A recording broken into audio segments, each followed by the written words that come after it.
자, 오늘 시장에서도 돈 되는 섹터 테마 찾아서 종목까지 선정해서 알려드리겠습니다. 자, 오늘은 이데일리 TV 박근호 전문위원과 함께하겠습니다. 위원님 안녕하세요. 안녕하십니까. 네, 반갑습니다. 자, 위원님과 오늘은 또 어떤 돈 되는 섹터 찾아볼까요? 오늘 또 상승하고 그동안 안 갔던 업종들도 막 올라오고 있는 상황인데, 자, 첫 번째 돈 되는 섹터 바로 확인을 해보도록 하겠습니다. 공개하겠습니다. 자, 첫 번째 돈 되는 섹터는 삼성 파운드리 쪽을 좀 살펴봐야 된다라는 의견을 주셨는데요. 자, 삼성 파운드리가 아무래도 삼성전자에게서는 늘 아픈 손가락이었는데 이제는 조금씩 달라지고 있어요. 해외 테슬라의 파운드리 수주도 받았고 최근에는 퀄컴 이야기도 좀 나오더라고요. 올해 파운드리가 좀 좋은 모습 보여줄 수 있을까요? 네, 삼성 파운드리 이제 삼성전자를 마이크론과 이제 하이닉스와 비교를 할 때 보통 이렇게 표현을 하기도 합니다. 네. 전 세계에서 유일한 메모리와 파운드리를 같이 하는 기업이 바로 그렇죠. 삼성전자죠. 네. 이 삼성전자의 실적을 이제 한 단계 레벨업 시킬 수 있는 마지막 퍼즐이 이제 삼성 파운드리라고 이제 보시면 될 것 같은데요. 앞서서 이제 앵커께서 말씀해 주셨듯이 이제 흑자 전환이 이제 초미의 관심사인데 이제 작년서부터 이제 삼성 파운드리가 이제 테슬라 칩을 수주를 했다라는 언론 보도를 많이 보셨을 텐데 실질적으로는 그 전서부터 원래 테슬라 칩은 삼성 파운드리에서 만들고 있었죠. 이제 테슬라 칩이 삼성 핸드폰에 들어가는 엑시노스로 만든 거거든요. 그래서 이제 삼성이 테슬라 이제 칩을 파운드를 해주는 건데 이제 삼성이 테슬라 칩을 이제 수주를 본격적으로 했을 때 시장에서는 이런 식으로 이제 표현을 했죠. 실적은 안 나오겠지만 레퍼런스는 이제 갖고 간다라는 표현을 썼는데 이게 이제 가장 중요한 단어죠. 이제 TSMC와 삼성의 파운드를 비교를 했을 때 고객사 입장으로 봤을 때는 완전 정반대의 느낌이죠. 만약에 애플이 만약에 그 TSMC에 파운드를 맡긴다라고 하면 고객사가 되겠습니다만은 애플이 삼성 파운드에다 맡기면 이게 라이벌이거든요. 실질적으로는. 네. 그렇기 때문에 TSMC와 삼성 파운드를 보는 이 빅테크들의 시선이 다를 수밖에 없는 상황인데요. 삼성이 이제 메모리에서 이제 파운드를 진출한 지 꽤 됐죠. 오래됐습니다. 근데 처음에 진출했을 때 제 기억으로는 한 10년 안에 전 세계 1위를 하겠다라고 이제 공언을 한 기억이 좀 나는데 지금 현재 글로벌 파운드리 마켓 시어를 좀 보면 TSMC가 당연히 압도적이죠. 70%가 넘습니다. 네. 삼성이 한 6% 후반대, 7% 전후 정도.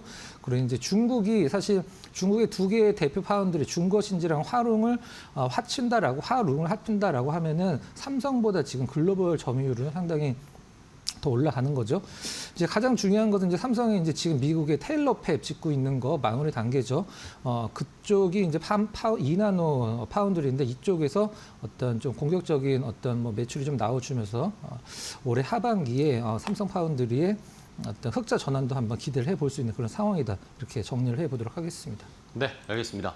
자, 삼성전자 지금도 실적이 너무나 좋은 상황이지만 파운드리까지 만약에 이제 흑자로 전환해주게 된다면 더 뭔가 그동안 아픈 손가락을 이제는 잊어버릴 수 있고 더 한 번 더 레벨업 될 수 있는 실적 기대할 수 있죠. 자, 그렇다면 파운드리의 개선을 한번 기원을 해보면서 삼성 파운드리 관련해서 수혜를 볼 수 있을 종목들 뭐가 있을까요? 네.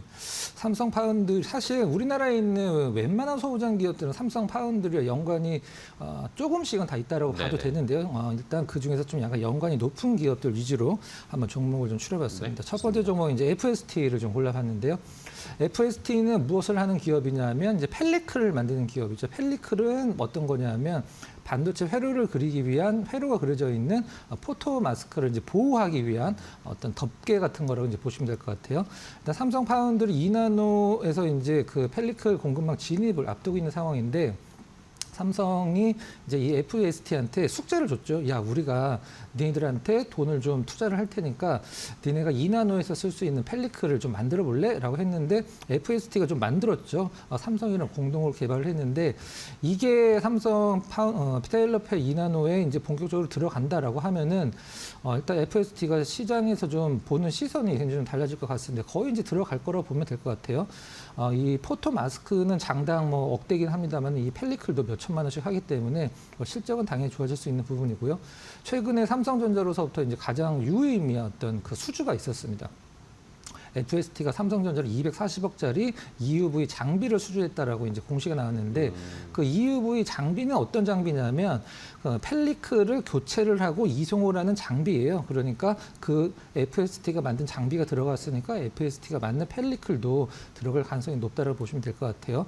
언제냐의 문제지 FST가 만든 CNT의 이제 탄소 나노죠. 펠리클은 들어갈 가능성이 높다. 이렇게 정리를 해보도록 하고요. 네. 두 번째 종목은 KC텍을 좀 준비를 했습니다. KC텍은 그냥 단어 하나로 이걸 하는 기업이구나라고 이제 생각을 다들 하실 텐데 CMP를 만드는 기업이죠. 이제 CMP 장비. CMP 장비가 뭐냐 하면 우리가 보통 동그란 웨이퍼 위에가 평탄해야지 회로도 좀 잘 그려지고 여러 가지 공정에서 어떤 공정을 잘 겪을 수 있는데 그 웨이퍼 위를 반듯하게 닦아주는 평탄화하는 게 바로 CMP 장비라고 보시면 될 것 같아요. 화학적으로 하는 거죠.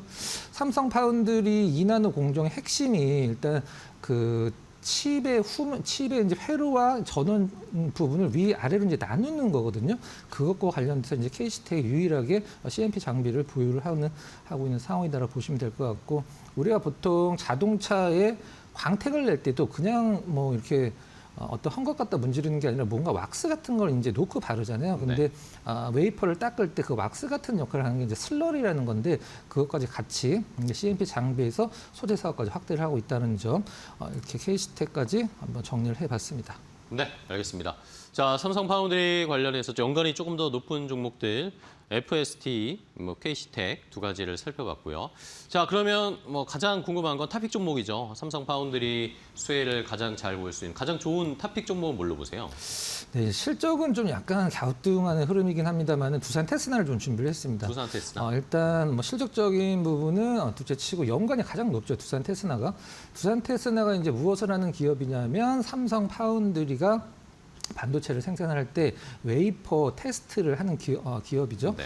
일단 두산 테스나 같은 경우는 그러면은 이제 시청자분들이 이상한데라고 생각을 하실 수도 있어요. 뭐가 이상하냐면 지금 삼성 파운드리 가동률이 굉장히 좋아지고 있다는 소식이 들리는데 삼성 파운드리의 웨이퍼 테스트를 하는 두산 테스나는 왜 이렇게 실적이 안 나오는 거지? 라고 생각을 하실 수도 있는데 그 부분을 좀 말씀을 드리면 두산 테스나가 일단 대부분의 매출은 삼성 파운드리에서 나오는 건 맞죠. 근데 삼성 파운드리에서 어떤 부분을 두산 테스나가 담당을 하냐면 우리가 보통 휴대폰에 들어가는 칩이죠. AP라고 얘기하는 이제 삼성 갤럭시에 들어가는 어떤 그 칩 같은 경우, 그 다음에 CIS라고 해서 이제 그 카메라 이미지 센서죠. 이거 위주기 때문에 이쪽 비중이 상당히 좀 높죠. 그렇기 때문에 스마트폰이 좀 많이 팔리면 팔릴수록 두산 테스나가 실적은 좋아지는데 최근에는 스마트폰이 그렇게 많이 성장은 아니기 때문에 일단 실적은 그렇게 좋지는 않았죠. 근데 최근에 한 이틀 전인가요? 좀 약간 해프닝성 기사가 좀 나왔죠. 이제 장외에서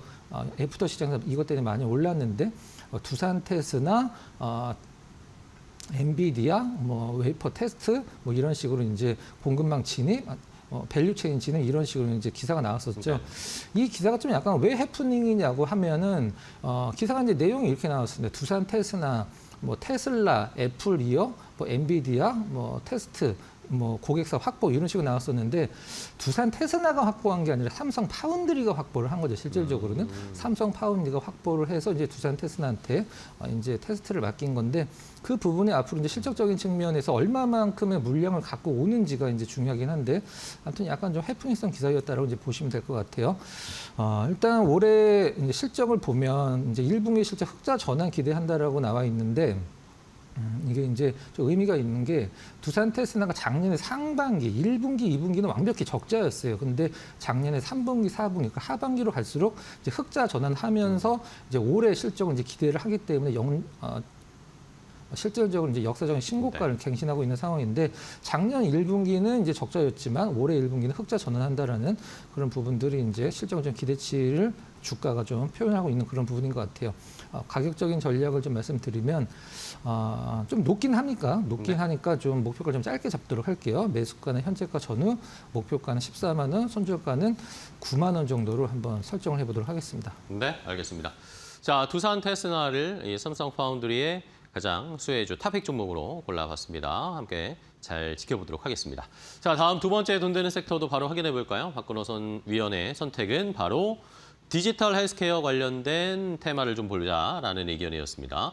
자, 디지털 헬스케어, 의료 AI 이런 관련된 종목들이 앞으로의 성장 가능성들은 많이 언급이 되는데 사실 주가가 또 잘 붙어서 잘 가는 종목들은 또 많지 않더라고요. 네, 맞습니다. 어떻게 해야 될까요? 디지털 헬스케어를 이제 영역을 좀 크게 보면은 종목이 상당히 좀 많아지고 네네. 좁히면은 상당히 좀 좁힐 수도 있는데 최근에 이제 바이오 섹터로도 볼 수 있으니까 최근에 바이오 이제 코스닥 쪽의 바이오 지수가 지수 대비해서 좀 상당히 좀 안 좋았죠. 근데 다행스럽게 오늘 조금 저점 잡으면서 이제 상승 전환하려는 어떤 기대감을 좀 나타내 줄 수 있는 상황인데 우리가 보통 디지털 헬스케어라고 하면은 의료 영상이나 아니면은 원격 진료 플랫폼도 될 수 있고요. 이런 부분들을 이제 디지털 헬스케어라고 이제 얘기를 할 수 있는데 이쪽의 시장이 사실 우리나라 기업들도 이제 포함이 될 수 있긴 하겠습니다만 글로벌적으로 굉장히 크게 성장을 하고 있는 거는 이제 팩트죠. 한번 시장 규모를 살펴보면 작년 기준으로 일단은 4,200억 달러 정도 시장 규모가 됐었었는데 이게 이제 연평균 30% 정도 성장하면서 한 2034년도에는 무려 이제 2조 달러 이상으로 성장할 것으로 예상을 하고 있기 때문에 우리나라 기업들도 상당히 기대줄도 많이 있기 때문에 한번 관련주들 한번 정리해 보자는 차원에서 디지털 헬스케어 한번 준비를 해봤습니다. 네, 알겠습니다. 자, 그렇다면은 관련된 종목들 몇 개 좀 체크를 해볼까요? 어떤 종목 디지털 헬스케어 쪽에서 보고 계세요? 네, 첫 번째 종목 메주를 좀 준비를 했는데요. 이 메주라는 메주. 종목 이름이 왜 메주지라고 생각하실 수도 있는데 이게 화장품 기업이었으면 되게 큰일 날 뻔했습니다. 일단 이름은 이제 메디컬 이퀄먼트 이제 주라고 해서 메디컬 이퀄먼트 이제 의료 기기를 네. 주 동물원처럼 이제 모아 놓겠다라고 해서 메주입니다. 주가 이제 동물원의 주예요. ZO 그 주요? 네, 맞습니다. 예, 이제 처음에 상장을 했을 때 상당히 시장의 기대감이 컸기 때문에 우리가 흔히 얘기하는 따상이 아니라 따따상을 기록했던 기업이에요. 그 이유는 이제 미국 FDA를 획득을 한 기업이기 때문에 무엇을 하는 기업이냐면은 환자 몸에 이렇게 패치 같은 걸 부착을 해서 원격으로 이제 어떤 그 온도 체온이라든가 이제 심장 박동이라든가 이런 거를 이제 체크를 하는 걸 장비를 이제 갖고 있는 기업이죠. 이게 이제 이 메주의 이제 어떤 특징적인 부분은 이제 이 온 디바이스로 어떤 서버를 거치지 않고 바로바로 이게 이제 어떤 입력값이 데이터가 전달이 되기 때문에 병원 입장에서는 환자의 상태를 즉각적으로 체크를 할 수 있는 부분이 이제 장점이라고 하고요. 메주의 특징이라고 한다라고 하면 이제 동아제약이랑 동아 ST랑 파트너십을 맺고 이제 상급 병원 위주로 이제 점유율을 확대를 하고 있다는 점이 장점이다라고 보시면 될 것 같고요. 두 번째 종목은 루닛 한번 보도록 하겠습니다. 루닛은 좀 리스크가 있으니까 그냥 관심 종목만 넣어 놓으시고요. 그래서 상징적인 종목이기 때문에 준비를 했는데요. 러닝 유닛이다 해서 이제 루닛이라고 표현을 하죠. 그리고 보통 얘기하면은 이제 우리가 AI 나왔을 때 처음 나왔을 때 한 몇 년 전에 AI로 가장 크게 발전할 수 있는 산업이 무엇일까라고 시장이 이제 분석을 했을 때 바로 이 영상 진단 부분이라고 얘기를 했었거든요. 네네. 그 부분에서 많이 성장을 하고 있긴 합니다만은 엑스레이를 찍거나 MRI를 찍거나 이런 데서 암 같은 거를 이제 의사들이 판단을 좀 애매모호한 거를 이제 루닛에 이제 어떤 이 프로그램들이 걸러내는 거죠.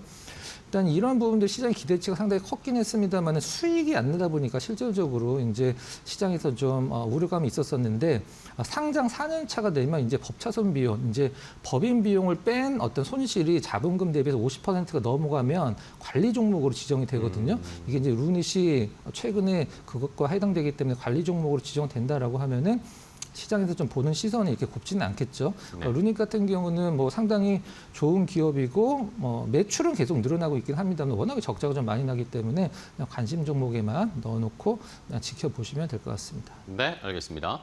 자, 그렇다면 이 디지털 헬스케어, 의료 AI 쪽에서 어떤 종목을 탑픽 종목으로 보고 계세요? 네, 앞선 이제 메주와 거의 똑같은 스타일의 기업인데 시어스를 준비를 했습니다. 시어스?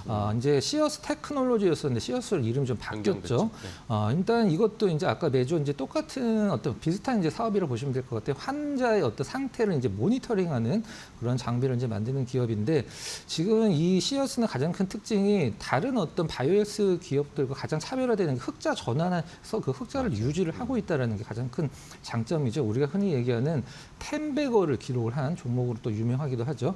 일단 뭐 의료기관이 너무 좀 적용하고 있는 의료기관이 상당히 많죠.